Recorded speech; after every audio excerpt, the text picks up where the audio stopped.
যেটা ভাবা সেটা কাজ। Hello everyone, welcome back to our channel. Good morning সবাইকে। ঘুম থেকে উঠে পড়েছি আজ সকালে, যেহেতু বাপের বাড়িতে আছি সেই কারণে দেখো এই ব্লগটা কিন্তু দুদিন আগের, যেহেতু আমি বাপের বাড়িতে ছিলাম এই ব্লগটা আপলোড করাই আনি। তো এই দেখো আমার বুনি ওকে দুধ খাওয়াচ্ছে, মানে আমি গেলে একদম রিল্যাক্সে থাকি, আমার বুনি ওকে সমস্ত দেখাশোনা করে তারপর দুধ টুধ খেয়ে দেখো মানে কীভাবে বসে আছে। আমি শুধু তোর বসার কায়দাটা দেখছি, মানে এত পরিমাণ দুষ্টুমি হয়ে গেছে না, মানে ওকে সামলানোই বিশাল মুশকিল।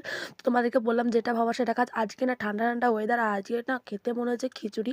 যেটা মন হবে সেটা তো করতে হয়, বলো যেমন ভাবো তেমন কাজ। তো এই দেখো তারপরেই আমি আর দেখো বেগুন ভাজা, বেগুন ভাজার সাথে খিচুড়ি তো হেভি মানে অসাধারণ লাগে খেতে। তো এই দেখো আমি আজকে রান্নাবান্নার দায়িত্বটা নিয়েছি, যেহেতু দুদিন ধরে পিসিমণি করছে তো পিসিমণিকে বললাম আমি আজকে করছি। তো এই দু পিস মাছ ভাজা হয়েছে, একটা ভাইয়ের জন্য আর একটা বিশাখার জন্য। আমার না খিচুড়ির সাথে মাছ ভাজাটা একদমই ভালো লাগে না।